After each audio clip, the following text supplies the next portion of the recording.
क्या आपने कभी सोचा है कि हमारे प्राचीन हिंदू धर्म की गूढ़ आस्थाएं और आज का आधुनिक सिनेमा जैसे कि एमसीयू आपस में किस तरह से जुड़े हो सकते हैं? क्या आप यकीन करेंगे कि एमसीयू के मल्टीवर्स का आइडिया ठीक उसी तरह है जैसा हमारे ग्रंथों में वर्णित है?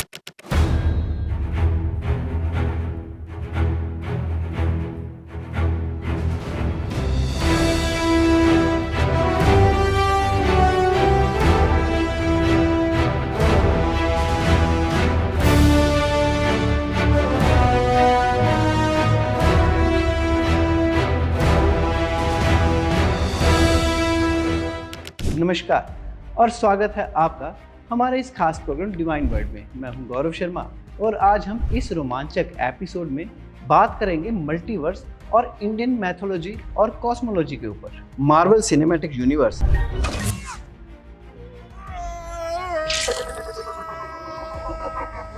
यानी एमसीयू ने मल्टीवर्स के विचार को एक रोमांचक तरीके से प्रस्तुत किया। एमसीयू के मल्टीवर्स में हर निर्णय एक नई समय रेखा या टाइमलाइन और नए आयाम यानी कि डायमेंशन को उत्पन्न करता है। ये कहानी हमें संकेत देती है कि हमारी वास्तविकता केवल एक संभावना है और अनगिनत और अन्य संभावनाएं भी इसमें अस्तित्व में हैं। अगर हम इंडियन कॉस्मोलॉजी की बात करें तो यहाँ एक समान व्यू पॉइंट है। हिंदू ग्रंथों में कॉस्मिक स्ट्रक्चर का वर्णन किया गया है जहाँ अनगिनत लोग या आयाम मौजूद हैं। ऋग्वेद के नासदीय सूक्त के माध्यम से बताया गया कि सृष्टि अनिश्चित और अनंत है, जो एमसीयू के मल्टीवर्स के विचार से बिल्कुल मेल खाता है। हिंदू धर्म में 14 लोकों का वर्णन है जिसमें प्रत्येक लोक अपनी भूमिका और ऊर्जा का स्तर दिखाता है। ये मॉडल जैसे एमसीयू में दिखाए गए एक पैरेलल यूनिवर्स के अस्तित्व की ओर इशारा करता है। इंडियन कॉस्मोलॉजी के अनुसार ब्रह्मांड 14 लोकों में बटा हुआ है। इन लोकों का विभाजन है 7 उच्च लोक और 7 निम्न लोक।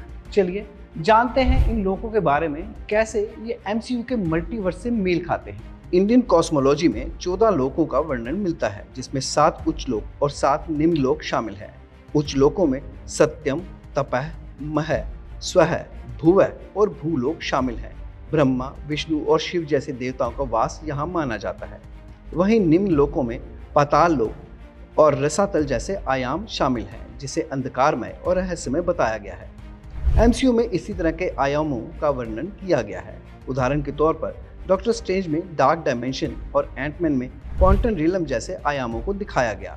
ये डायमेंशंस अलग अलग स्तरों पर वास्तविकताओं में बटे हुए हैं, जैसे हिंदू धर्म के लोकों का वर्णन किया गया है। मॉडर्न एस्ट्रोनॉमर्स ने मल्टीवर्स के विचार को साइंटिफिक दृष्टिकोण से संभव माना है। 2018 में प्रकाशित एक शोध के अनुसार वैज्ञानिकों ने पाया कि हमारे ब्रह्मांड के बाहर अन्य संभावित ब्रह्मांड हो सकते हैं जो इंडियन कॉस्मोलॉजी से मेल खाते हैं। समय इंडियन कॉस्मोलॉजी और एमसीयू दोनों में अहम भूमिका निभाता है। हिंदू धर्म में समय चक्र के रूप में दर्शाया गया, जबकि एमसीयू में समय को लचीला और बहुलता के हिसाब से दर्शाया गया है। आइए समझते हैं कि ये कैसे एक दूसरे के साथ जुड़े हुए हैं। हिंदू धर्म के अनुसार समय एक चक्र अनंत और लहरदार है। काल चक्र या सृष्टि चक्र में समय को सृष्टि, पालन और विनाश के रूप में देखा जाता है। ब्रह्मा द्वारा सृष्टि की रचना, विष्णु द्वारा पालन और शिव द्वारा विनाश के चक्र के बाद फिर से सृष्टि का आरंभ होता है। इस चक्र को अनंत और बार बार चलता हुआ माना जाता है। एमसीयू में भी समय की अवधारणा को टाइम स्टोन और टाइमलाइंस के माध्यम से प्रदर्शित किया गया है। खास करके फिल्म एंड गेम और सीरीज लोकी में टाइम ट्रैवल और मल्टीवर्स के विचार को विस्तार से दिखाया गया। एमसीयू में समय को लचीला और विविध रूपों में दिखाया गया, जहां हर निर्णय नई टाइमलाइन और नए डायमेंशन का निर्माण करता है। ये समानता ये सिद्ध करती है कि इंडियन कॉस्मोलॉजी और एमसीयू दोनों में समय का निरंतर प्रभाव और चक्र मौजूद है और इसे अनंत संभावना के रूप में देखा जा सकता है। एमसीयू की कहानियां जैसे कि डॉक्टर स्ट्रेंज और लॉकी सृष्टि और आयामों के बीच संतुलन पर आधारित है।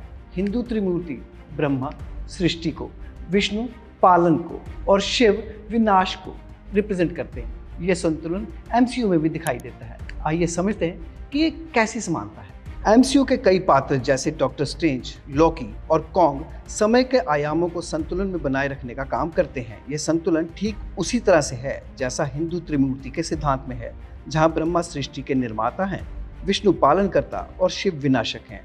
एमसीयू में डॉक्टर स्ट्रेंज के पास टाइम स्टोन है जो समय की शक्ति को नियंत्रण करता है, और लॉकी की टाइमलाइन के साथ जुड़ी घटनाएं ये दर्शाती हैं कि हर डिसीजन से अनगिनत संभावनाएं और समय रेखाएं यानी कि टाइमलाइंस उत्पन्न होती हैं। यही विचार हिंदू त्रिमूर्ति से मेल खाता है, जहां ब्रह्मा सृष्टि के निर्माण, विष्णु पालन और शिव विनाश के माध्यम से ब्रह्मांड का संतुलन बनाए रखते हैं। ये समानताएं इस बात को साबित करती हैं कि एमसीयू के ब्रह्मांडीय विचार हिंदू पौराणिक कथाओं से प्रेरित हैं और दोनों में ब्रह्मांड के संतुलन को बनाए रखने के लिए समय और शक्ति का संतुलन आवश्यक होता है। एमसीयू के मल्टीवर्स में काउंटलेस रियलिटीज हैं, जिसमें अलग अलग डायमेंशंस और टाइमलाइंस बनी हैं। हिंदू धर्म के अनुसार ब्रह्मांड के कई रूप होते हैं। आइए जानते हैं इन रियलिटीज के बीच आपस में क्या क्या सिमिलरिटीज हैं। एमसीयू के मल्टीवर्स के विचार में अनगिनत वास्तविकताएं और डायमेंशंस होती हैं। प्रत्येक डायमेंशंस की अपनी टाइमलाइन होती है और हर निर्णय एक नई संभावनाओं के द्वार खोलता है। उदाहरण के तौर पर फिल्म स्पाइडरमैन नो वे होम में मल्टीवर्स के विभिन्न संस्करणों को दिखाया गया, जहां हर दुनिया की अपनी अलग कहानी है। हिंदू धर्म में भी यूनिवर्स के अनगिनत रूपों की बात की जाती है। इसे वैकुंठ और ब्रह्मलोक के रूप में देखा जाता है, जहां हर रूप अलग अलग ब्रह्मांडीय शक्ति और ऊर्जा से जुड़ा होता है। हिंदू पौराणिक कथाओं में देवी देवताओं के विभिन्न रूपों का उल्लेख मिलता है, जहां ब्रह्मांड की अनगिनत संभावनाओं का प्रतिनिधित्व होता है। यह समानता बताती है कि एमसीयू और हिंदू धर्म दोनों में अनगिनत वास्तविकताओं और डायमेंशंस के अस्तित्व को स्वीकार किया गया है और ये हमें समझाते हैं कि ब्रह्मांडीय शक्ति और समय की प्रकृति अनंत और अनमोल है। एमसीयू के मल्टीवर्स और इंडियन कॉस्मोलॉजी में समानताएं केवल कल्पना तक सीमित नहीं हैं, बल्कि विज्ञान की दृष्टि से ये बहुत रोचक है। क्या आप जानते हैं कि वैज्ञानिक भी मल्टीवर्स के विचार को मानते हैं? आइए जानते हैं कि इसके बारे में वैज्ञानिकों का क्या कहना है और इसके पीछे इन्हें मानने वाली अहमियत क्या है। एमसीयू के मल्टीवर्स के विचार के पीछे कल्पना का हाथ नहीं, बल्कि ये विज्ञान की कुछ अवधारणाओं से भी मेल खाता है। वैज्ञानिकों का मानना है कि हमारे ब्रह्मांड के बाहर कई अन्य ब्रह्मांड हो सकते हैं और ये ब्रह्मांड एक दूसरे से बिल्कुल अलग भी हो सकते हैं। यह विचार बहुत पहले हिंदू धर्म में भी था। श्रीमद् भगवद गीता में भगवान श्री कृष्ण ने कहा था कि एक ब्रह्मांड के भीतर कई ब्रह्मांड हो सकते हैं, जो एक वैज्ञानिक दृष्टिकोण से भी मेल खाता है। 2020 में एक शोध में ये पाया गया कि अंतरिक्ष में अनगिनत अन्य ब्रह्मांड हो सकते हैं, जो हिंदू धर्म के सिद्धांतों से मिलता जुलता है। इस प्रकार एमसीयू के मल्टीवर्स के विचार और हिंदू ब्रह्मांड विज्ञान में गहरी समानताएं हैं, जो विज्ञान और पौराणिक कथाओं दोनों में प्रभावी ढंग से काम करती हैं। मुझे लगता है कि आपको ये साफ हो गया होगा कि एमसीयू का मल्टीवर्स और हिंदू ब्रह्मांड विज्ञान आपस में काफी मेल खाते हैं। क्या ये संयोग है या फिर कोई गहरी सच्चाई? आइए देखते हैं। इस पूरी यात्रा से हमने देखा कि एमसीयू का मल्टीवर्स और हिंदू ब्रह्मांड विज्ञान दोनों में समानताएं हैं। ये एक संकेत हो सकता है कि प्राचीन विचार आज भी हमारे सामने आ रहे हैं, चाहे वे विज्ञान हो या पौराणिक कथाएं। एमसीयू के मल्टीवर्स में अनगिनत डायमेंशंस, टाइमलाइंस और वास्तविकताओं का वर्णन किया गया, जो हिंदू धर्म के विचारों से मेल खाता है।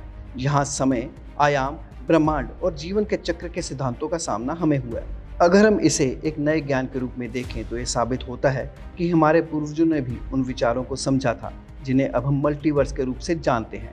जैसे ही विचार आज भी हमारे जीवन को मार्गदर्शन दे रहे हैं और हम इन्हें नए दृष्टिकोण से देख सकते हैं। अब तक हम समझ पाए कि कैसे हिंदू ब्रह्मांड विज्ञान और एमसीयू का मल्टीवर्स एक दूसरे से गहरे तौर पर जुड़े हुए हैं। ये समानताएं हमें ये सोचने पर मजबूर करती हैं कि क्या हमने प्राचीन ज्ञान परंपराएं आज भी विज्ञान में कहीं ना कहीं साथ रखी हुई हैं।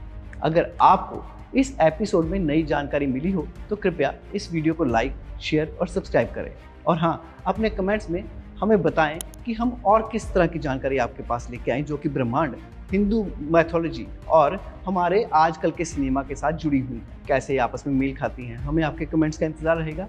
जल्दी मिलते हैं अगले एपिसोड में। नमस्कार।